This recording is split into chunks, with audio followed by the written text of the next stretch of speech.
يكون ظابط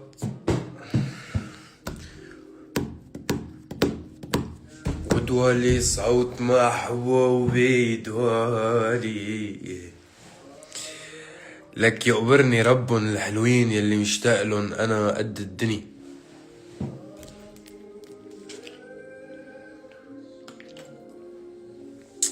حطت لكم موسيقى واجواء كريسمس.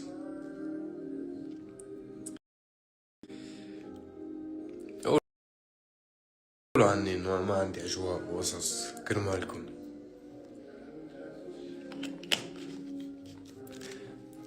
حبيبي يا استاذ فيليب، الله يسلمك يا رب، وميرسي على الجائزة الحلوة اليوم اللي اعطتوني اياها من راديو الرابعة. حبايبي انتم، هلا بصور لكم الجائزة على الستوري. حمادات تجمعوا بسرعة، عندي موضوع كثير مهم بدي فضفض لكم. انا مشتاق فضفض. صوتك مريض، صمتك مريب، وعادي بشتاق له غيري فيك. صوتي مريض لانه هلا انا شوي واصل من السفر، ومبارح غنيت منيح الحمد لله. بتحب البروستات؟ بحب. على مالي انا من حبيبة الدجاج صراحة، بس بحب. الي يقبرني ربك. طيب خلينا نطرح موضوع. اول شي انا كثير مشتاق لكم، وممنون لله اللي خلقكم على محبتكم اللي بتعطوني اياها والدعم اللي بتعطوني اياه. وانا مثل ما دايما بقول انه انا لولا هي المحبة وهذا الجيش الالكتروني واللي موجود على ارض الواقع عم بدعمني، ما فيني اكون باي محل انا بالعالم. بس هيك في كم شغلة انا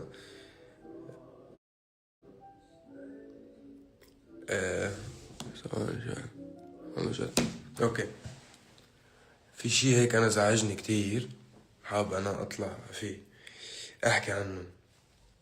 اول شي كتير عم يزعجني موضوع احنا كيف عم نطرح الشامي اعلاميا على انه هو مواد للتقييم. يعني بنكون نحن بقناة اعلامية معينة، فانا بدي اطلع ترند، بدي حلقتي تبين. بقوم شو بعمل؟ بسأل الضيف عن الشامي، بيكون الضيف مثلا اسمه حماد بلبن بغض النظر عن الاسماء. فاذا كيف عم يتحول موضوع الشامي الى مادة للتقييم بكل اللقاءات، وبيجيني فلان وعلان ليقيم. لا بس والله هلا هو متراجع لانه كان يجيب مليار و100 مليون، هلا عم بيجيب مليار بس بالسنة. وينكم انتو؟ انه انت يعني فهمت شو قصدي؟ انه عم بتقارن وتقيم نجاح الشامي على اساس اول شي انت مين، تاني شي على اساس شو. فانه تاني شي انا نفسي افهم خيانة مين طلعني، مين طلعني الفلان الفلاني ولا الشيخ مدري مين دعمني، ولا الفلان الشركة الفلانية، ولا انا مين يعني انا صراحة انا ضهت. قد ما بيطلع عالم على السوشيال ميديا بيقولوا لك انا طلعت الشامي، يورني جمالك انت ولا. ف كتر هالعبثية اللي موجودة حول اسم الشامي مش منطقية. بعدين شو شو بيسموها، شو المؤامرة اللي عم تعملوها؟ هعملها مؤامرة. شو هالمؤامرة تبع انه جمهور الشامي لعمر معين؟ شو اللي عمر معين تقبرني انت؟ يعني انا انسان الحمد لله رب العالمين، الله يديم النعم. اول شي شخصيتي لا تتناسب اني اتخاطب فقط مع الاطفال، هاي اول شغلة. الشغلة الثانية موسيقتي انتو بتعانوا انه ما بتنفهم لانه تقيلة، بس الأطفال عم يفهموها، بس انتو ما عم تفهموها. معناتها الأطفال أذكى منكن ولا انتو كيفكن؟ طمنوني عنكن. بعدين فجأة بتظهر واحدة يعني هيك جهة إعلامية بتتحشني مع ما بعرف مين بالتقرير اللي بتعمله عني. نطلع بنعمل حفلة بتصير حالة بين الجمهور، بيتم التسويق لها على مدى شهر ونص بطريقة مستفزة وسلبية جدا. فهلا عندي 3-4 أسئلة أنا كتير مهمين. أول شي مين طلعني؟ قرروا لنعترف خي، قرروا لنعترف أنا مين طلعني؟ الفنان الفلاني ولا الشركة الفلانية ولا الإعلامي الفلاني ولا مين أنا طلعني خي؟ فهمونا.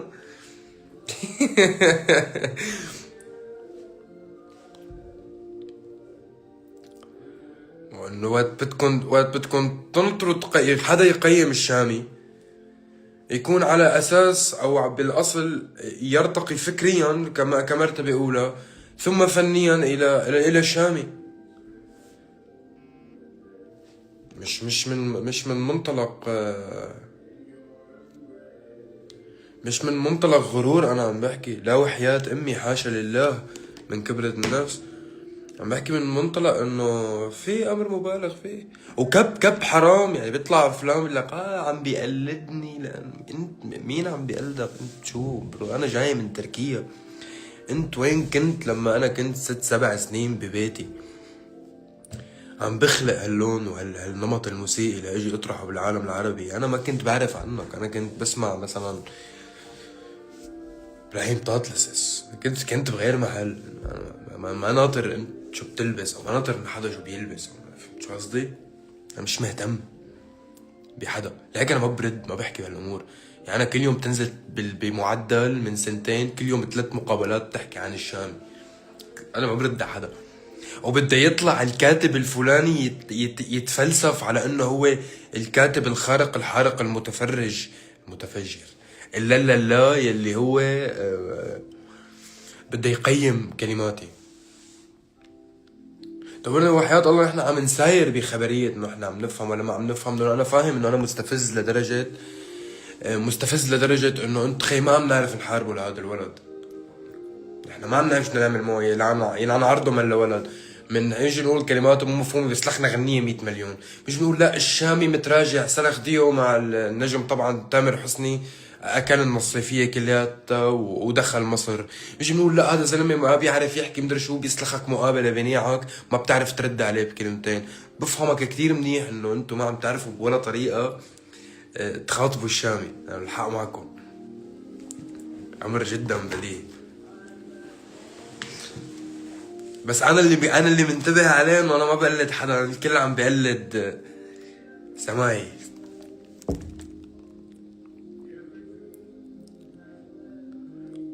فهي شو هلا انا بعرف بعض الجهات يلي عم بتديرها لبعض الصفحات الاعلاميه، لانه الحمد لله رب العالمين نحن عندنا الاعلام بحقه 2.5 بعضهم طبعا، والنعم من كتير من الاعلام والصحافه. ولكن بعضهم هيك 2.5 بينشروا وببلشوا بقى يكبوا ويضربوا لك بالتصنيف لانه في شركة معينة كبت ملايين لكون معه ما عم تعرف انا اكون معه. مش حكون معه، مش حكون.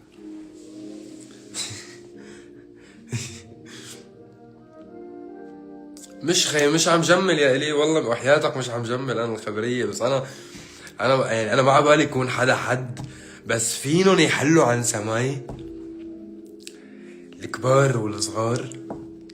خي ما بقى تحكوا فيه. لا اقولكم قصة تانية. حاسس حالي كتير ثقيل هلا. حياة امي اسف، حياة امي اسف، بس ده كتير بضايقوا الخلق. انتو بطلع بعمل حفلة شهر ونص قضية رأي عام. خي شو سماكن شو بكم.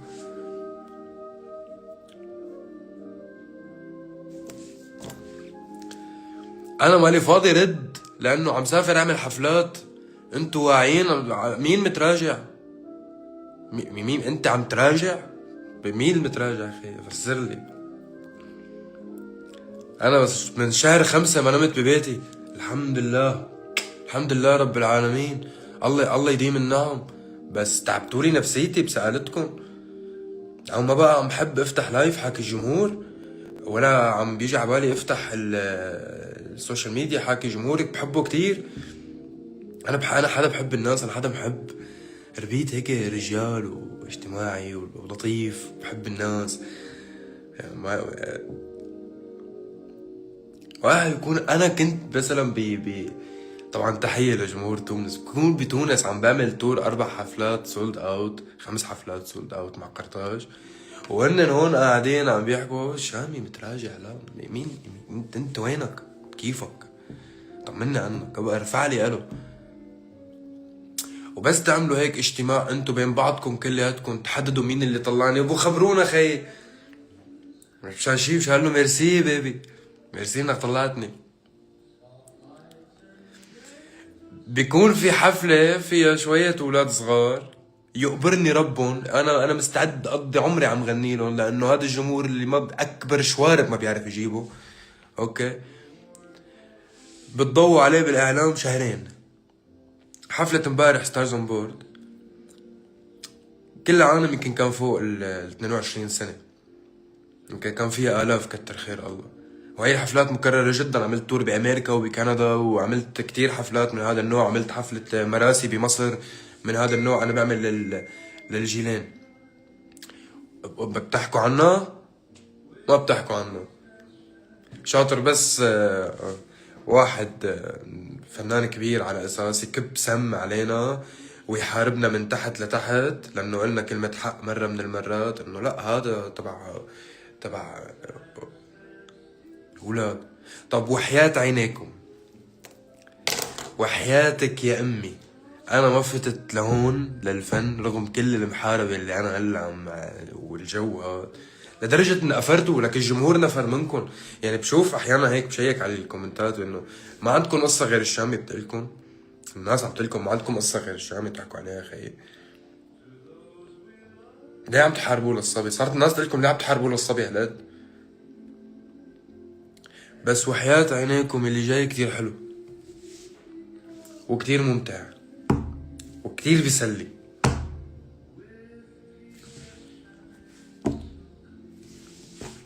ومساء الخير.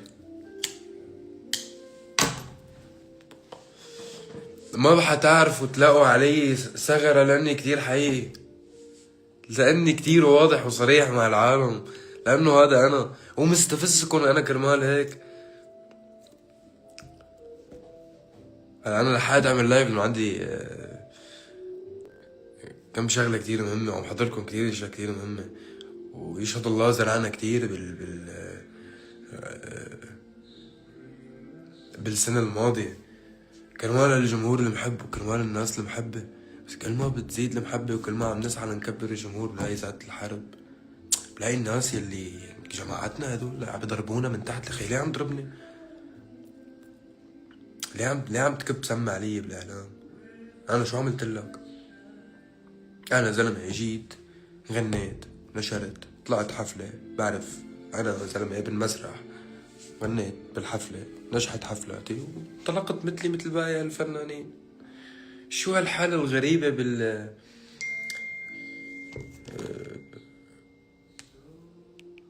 هالحالة الغريبة بطرح الأمور وتكبيرها وقلبتها بهذا الشكل وتحجيمها بهذا الشكل، إنه هذا مغني لفئة معينة. صيبة لك مو أنت يعني اللي مستهزئ بالموضوع وذكر خي صيبة للفئة. هو مجتهد قد ما أنا بجتهد وقد ما أنا بشتغل وتعبت حالي وقعدت سنين ببيتي وما ضل المصيبة بإختها البشرية والكون ما عانيت منها، لأن الحمد لله رب العالمين هلا باستقرار نسبي بالفن. لا تجي تقلي انت انا فلان طلعك او لا انت بتغني الفئة. خي اعملهم، خي اذا انت دكور اعملهم وحلقني.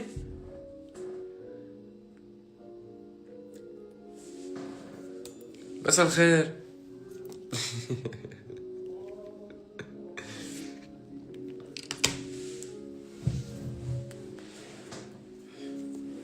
انا كتير بحب ال... هذا الشي اللي انا بعمله. كتير بحب الناس اللي بتقدرني وبتحترمني. وصدقا والله العظيم انا انسان يعني ما بحمل ضغينة على ولا بشري بالكون، وما بالي همي بأمي مبسوطة، أبي مبسوط، أنا منيح. بنزل على استوديو بقعد ساعات طلع غنية حلوة بعبر عن مشاعري. أنا هذا الحدا.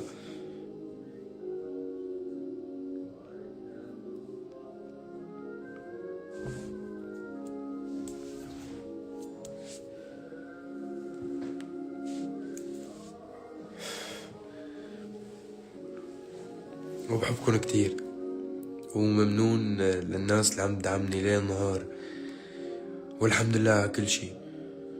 والله اللي جاي أحلى. أنا إنسان ما بعرف مل، أنا بحب الشي اللي بعمله. واللايف التاني حيكون أهضم هذا لأنه عنا كتير أشياء نحكيها مع بعض. عنا أشياء نحكيها مع بعض، لهيك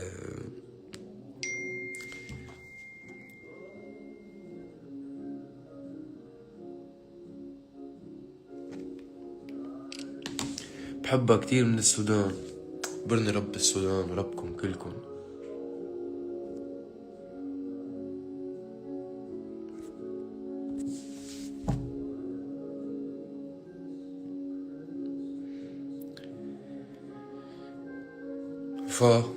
انبسطت فيكم كتير، وبس تعرفوا مين طلعني وبخبرونا، وبس تعرفوا اذا الشامي تراجع من 60 حفلة بالسنة ل 100 حفلة بالسنة، الحمد لله رب العالمين. واذا كان يعمل مليار و100 مليون لمليار استماع، بدرسونا الحالة هيك على الخفيف، بعتولي ورقة على البيت بشوف انا اخطائي وين. شكرا لكل حدا مؤمن فيه وعم يدعمني، بحبكم كتير. عم حضر لكم كتير اشياء جاية. سوري على التعصيب، بس انا هيك يعني دجني دجتك العافية، مزعوج كنت من الناس يلي ما بعرف ليه عم تعمل هيك وعم بتكبكب سموم. يورني ربكم، ضلكم بألف خير، وحافتح لكم لايف اليومين نقعد هيك نحط كاسة الشاي انا وياكم، ويمكن ننزل على الاستوديو نعمل غنية لانه عامل اغاني كتير حلوة. بحبكم كتير، ضلكم بألف خير. حب وحنان.